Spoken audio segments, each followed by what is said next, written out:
Blimey, that's a deep question. Do you disagree with any of Nietzsche's views? What philosopher do you despise? Hello there, everyone. Today we're going to be answering some of your most requested philosophical questions. I've got some of your questions written here in my notepad, and I will be doing my best to answer them. Though, of course, I don't know everything, so please do bear with me. So, I won't dilly-dally, and we'll jump right in. So first up, we've got from Nicole. What are your 3 key beliefs that the majority of your actions fundamentally function upon? Yeah, I think this is a really interesting question. It kind of cuts to the core of what I think philosophy can do for someone methodologically. So my first key belief would probably be something like the assumption that I'm probably wrong about things. When I think back to myself 5 years ago, or even just 1 year ago, I'm always shocked at how wrong I now think I was back then. So from this kind of meta-empirical perspective, I've kind of learnt to assume that at any given point in time, my perspective is probably wrong, or at the very least needs building upon. And in some ways, this is great, right? It keeps me curious. There's a reason why Socrates said the only thing that he knew was that he knew nothing. And I hope to emulate that in my own small and vaguely insignificant way.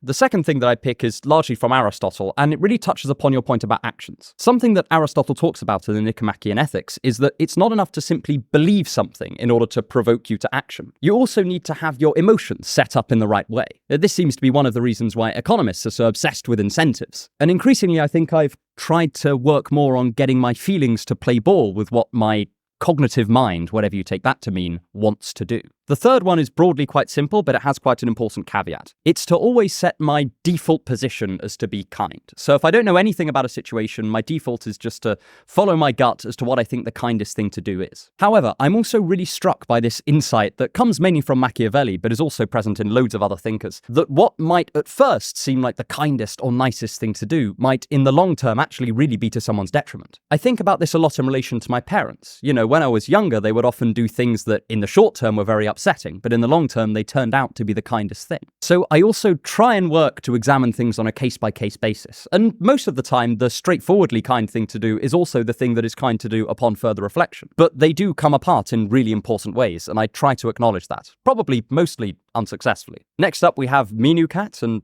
I'm very, very sorry, I'm probably butchering your name. First of all, thank you for the congratulations, and you are asking, can you talk about alienation and its effects on modern society? This is a really interesting question, because philosophers distinguish loads of different kinds of alienation. A lot of political philosophers talk about material alienation, where somebody is separated from the fruits of their labour and feels emotionally downtrodden as a result. But on the channel, I tend to talk more about things like social alienation and value alienation. So certainly in my own life, the main type of alienation I hear people talk about is social alienation. People either don't have many friends or feel disconnected from those friends. Johann Hari has a really good book about this, actually, called Lost Connections, which I really enjoyed reading. And this type of social alienation often has loads of different causes, right? One is straightforwardly material. A lot of people don't have time to see their loved ones or to see their friends. But I think also a lot of people, even when they're with their friends, they struggle to be vulnerable or open with them. And I think reading certain ancient philosophers, you see how much more seriously they took the idea of friendship. The 2 philosophers that come to mind for me here are Aristotle and Epicurus. Aristotle held that we had a vast array of duties towards true friends because they added so much value to our lives, and Epicurus essentially placed them at the center of a good life. No one today would deny that friends are important, and most of us value our friends very highly. But I do think that in a lot of ways we farmed out the jobs we used to give to friendship to our romantic partners. And I think that this is kind of a shame.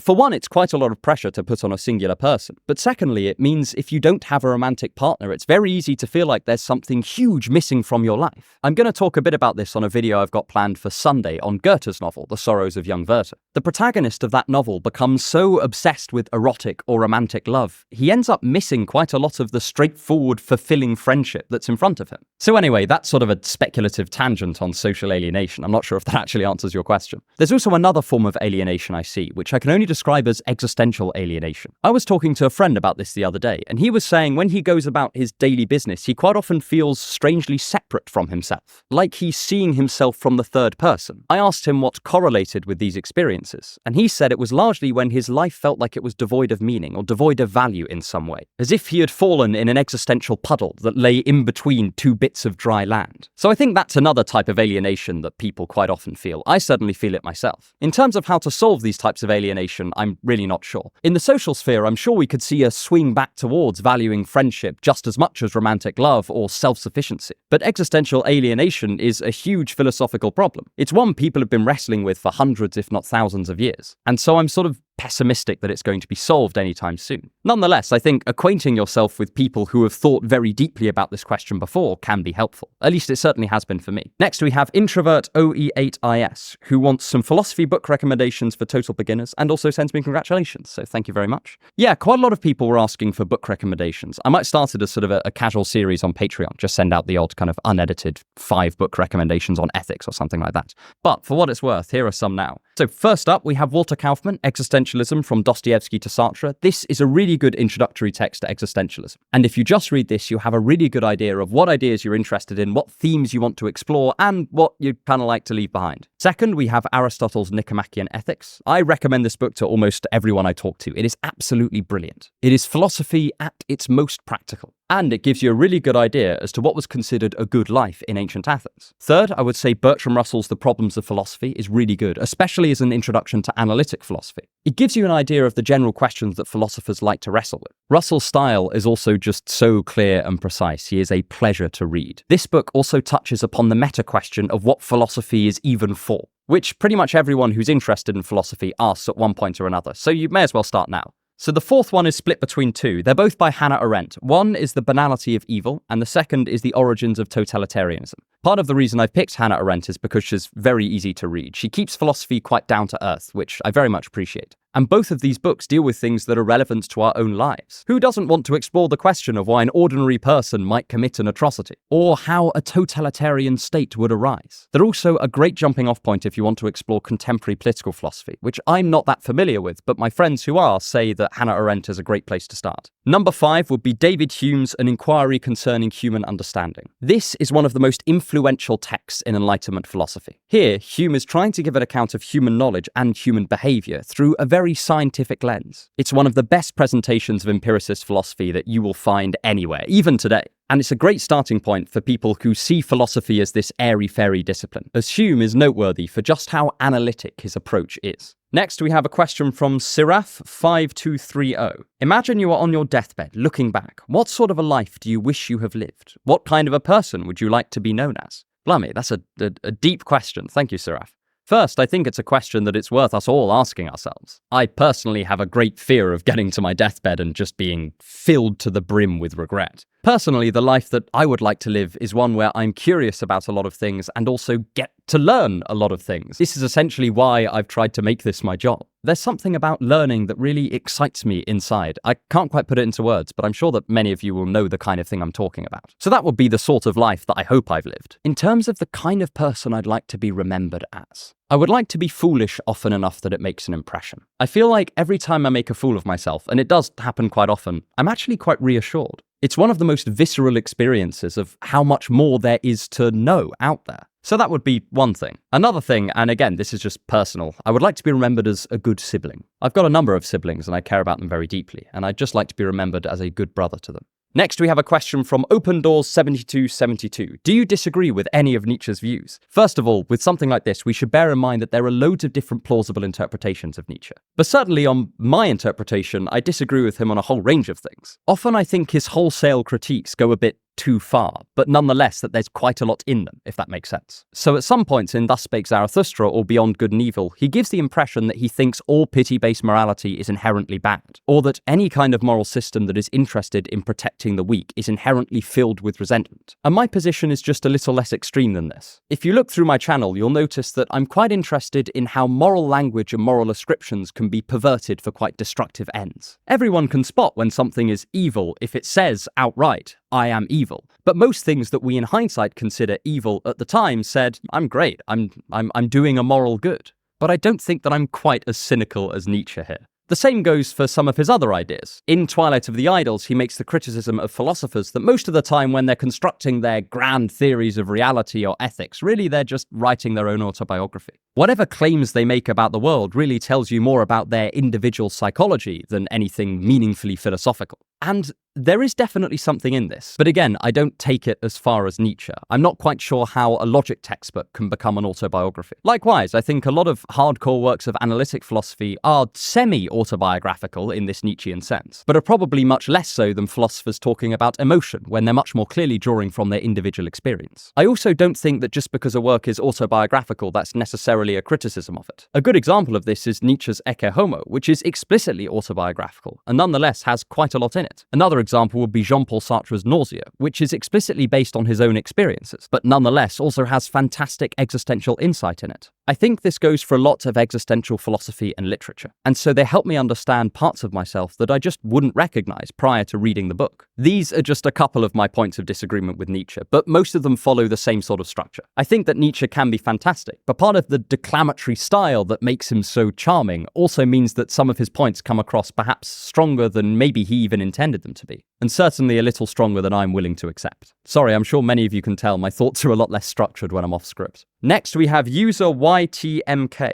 How much Eastern philosophy have you read, and what are your favourite concepts? I've not read an awful lot of Eastern philosophy. I've read a lot of Buddhist philosophy, specifically, and largely on the concept of anatman, which is this idea that there's no one stable, permanent self, in contrast to someone like Plato, who thought there was a single unified human soul. This is a belief that went from Plato through the Church Fathers to Christianity as we know it today. And this idea that a person is a single unified object has huge ramifications for our beliefs about ethics, about politics, and about personal identity, unsurprisingly. And I like the Buddhist concept of anatman because it provides such a lovely counterpoint to my inherited cultural beliefs. Sometimes I play a sort of philosophical game with myself, where I'll start from the idea that there is no one unified self, and see how this ripples across all of my other philosophical beliefs. So because of that curiosity, I've read quite a bit into anatman specifically, but nonetheless, I'm not familiar with a lot of Eastern philosophy on the whole. I would like to learn more about it though, so drop your recommendations for me in the comments. And I think it's interesting how this difference ripples out within these two different types of philosophy.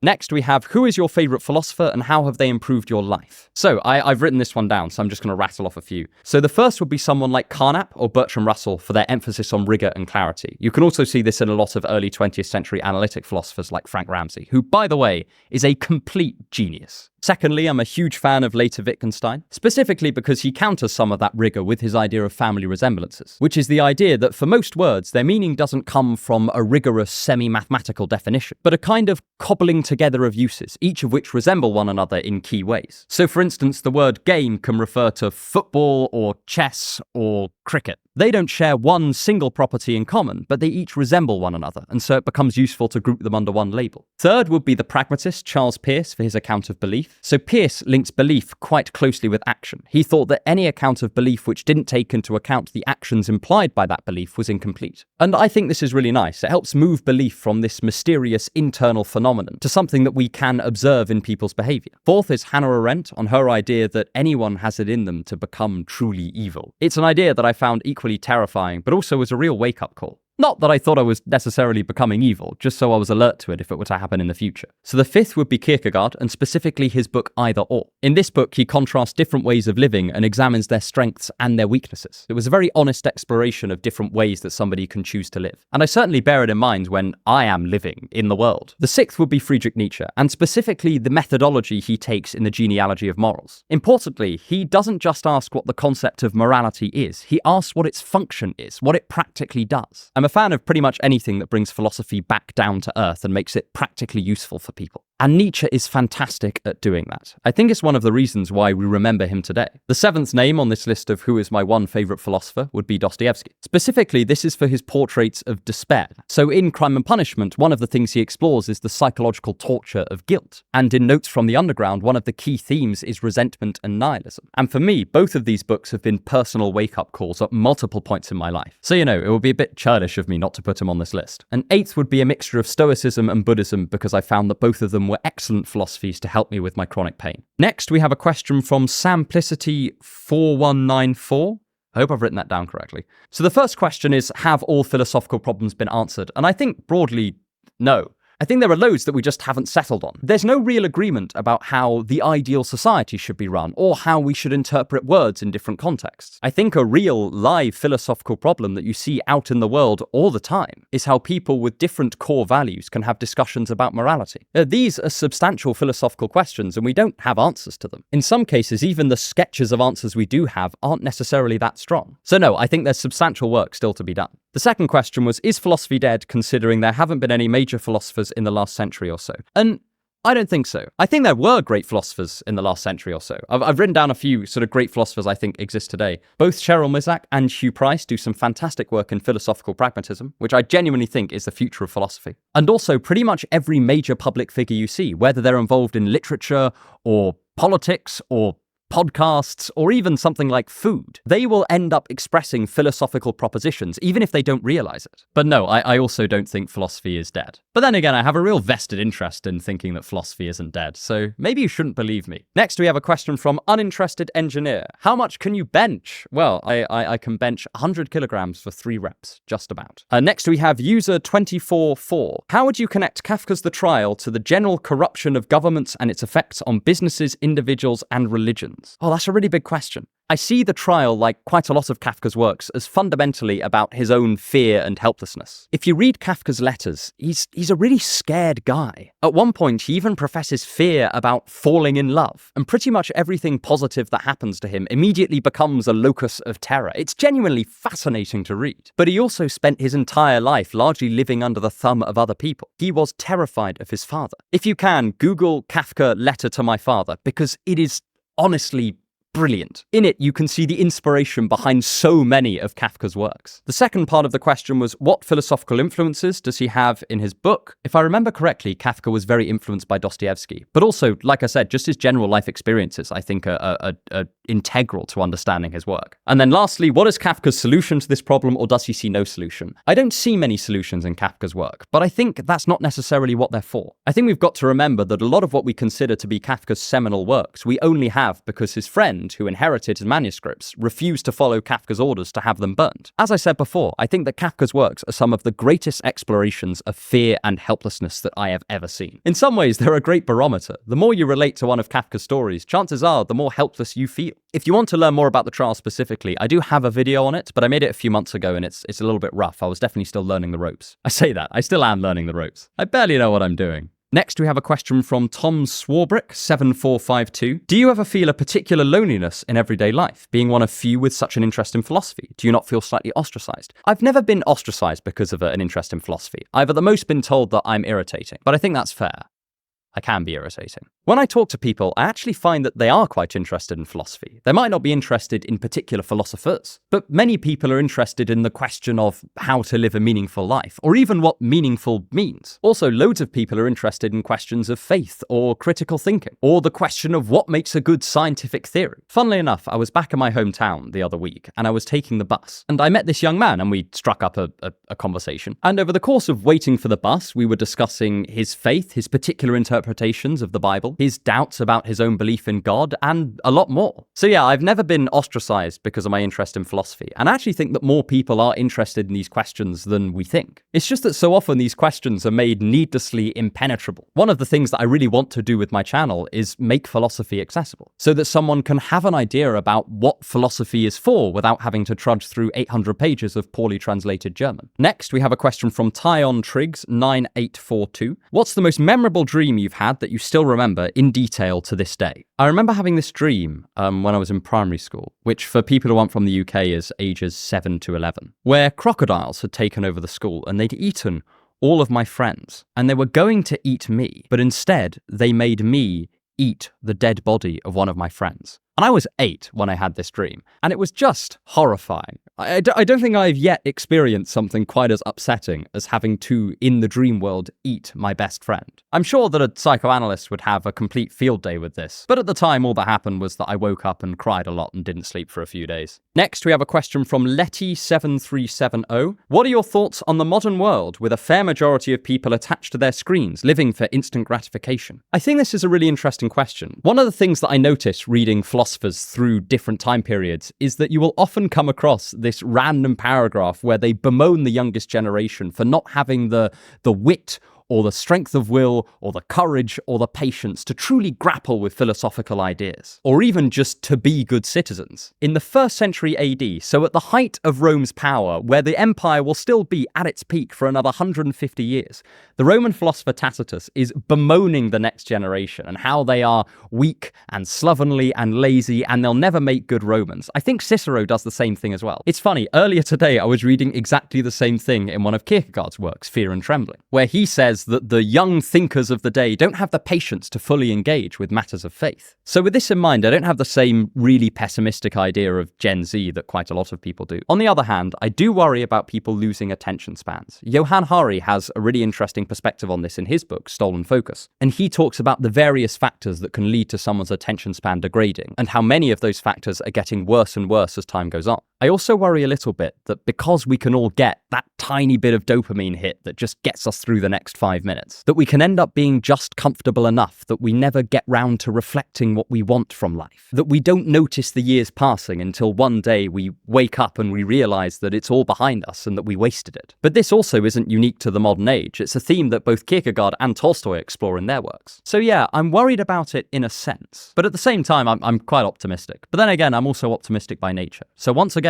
don't take my word for it. I am quite often wrong and misinformed. Next, we have Naji Fanjum 3324. Again, I'm terribly sorry about my god-awful pronunciation. What is the most believable ghost story you heard as a child? So ghost stories weren't really told in my family. I don't know why, they just weren't. So I'm sorry, I don't have a believable ghost story or even any ghost story. Your second question is, if someone you know turned into a zombie, what would be the morally correct thing to do?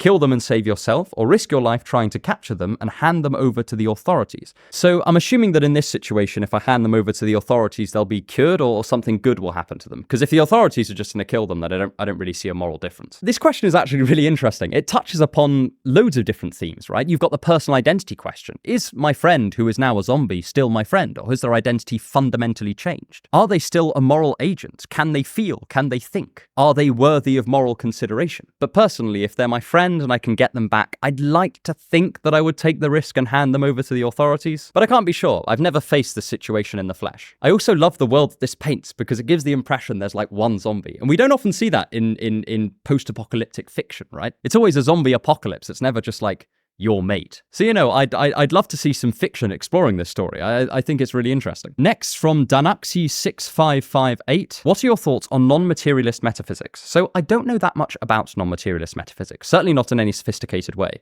I don't think there's often that much clarity on what materialist means in discussions like this, because I've heard it just be used interchangeably with physicalist, meaning anything that corresponds with the laws of physics. In terms of less totalizing non-materialist metaphysics, there are certainly examples that give me pause for thought. So why does maths work? I know it sounds like a really stupid question because we obviously know that it does work, but why? Why is it that I can perform operations on an abstract triangle that doesn't actually exist and moreover has never existed because it has perfect dimensions, and yet this translates into real triangle-shaped objects in the actual world? Some philosophers have suggested this can only be explained if we accept the existence of abstract mathematical objects. Personally, I hold out hope that there'll be some sort of pragmatist story around this. You see triangle-like objects in the wild and then you gradually abstract away their imperfections until you come across this idea of the pure triangle. But there are real problems with this view. That doesn't actually explain why maths works. It just gives an explanation of how we've come to have the concept of a triangle. Then there's the further question of whether maths working requires some sort of abstract explanation, which it may not. It may just be a brute fact of the world that maths works. That's certainly the example that's given me most pause for thought. Next up, we have A Terrible Take. I should have used that for my channel name. What do you believe is the end goal of philosophy? Well, I certainly don't think there's just one. I think that various different fields have their own end goals and sub-end goals. And also, each person is going to have their own goals for what they want out of philosophy. This is partly a result of the fact that there's just no clear definition for philosophy, apart from some vague gesture at thinking clearly, or knowing more, or loving wisdom. I think we can get a bit clearer by asking what some of the goals of some individual fields of philosophy might be. So for existentialism, some goals might be dealing with the fact that religion is declining in society and that leaves a void of meaning that we need to fill, and giving voice to some of our most extreme emotions and helping us understand ourselves better, and so on and so forth. For political philosophy, it might be things like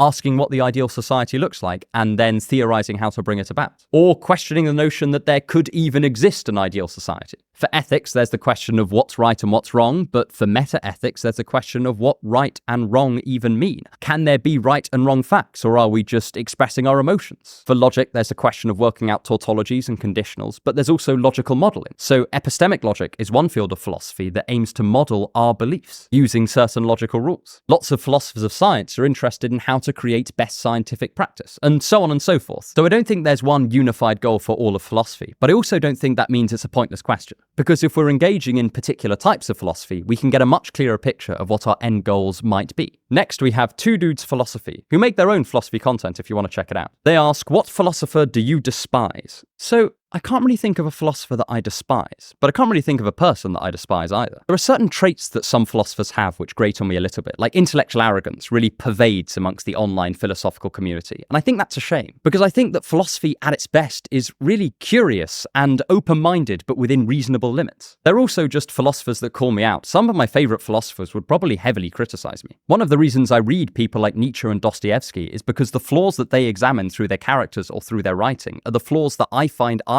demonstrate all the time. Next, we have a question from Orwell6717. If you could, what would you change in Western society to make people happier? Well, I certainly can't speak for Western society as a whole. I can't even speak for the whole of the UK. I can speak for the town I live in now and the town that I grew up in. One would be more community centres. We don't have that many social focal points in the UK anymore, and I think that's a real shame, because I constantly hear people talk about loneliness, and I feel like this could be one way to alleviate that. And the second would be less surveillance. And I don't necessarily mean less formal surveillance, though I think that's part of it. But I also see a lot of people, especially my age, internalizing a kind of other person watching them and judging them. I'm sure this was also the case in generations before, it's just I've noticed it particularly amongst my age group. I think people have become very used to their lives being on display. And I think sometimes this can translate into someone never feeling truly alone with their own thoughts. It's interesting how this matches up with the previous point. It feels like a lot of people my age both feel cripplingly lonely and also like they never have any peaceful solitude. I don't know, this is kind of a half worked out thought, so certainly let me know what you think.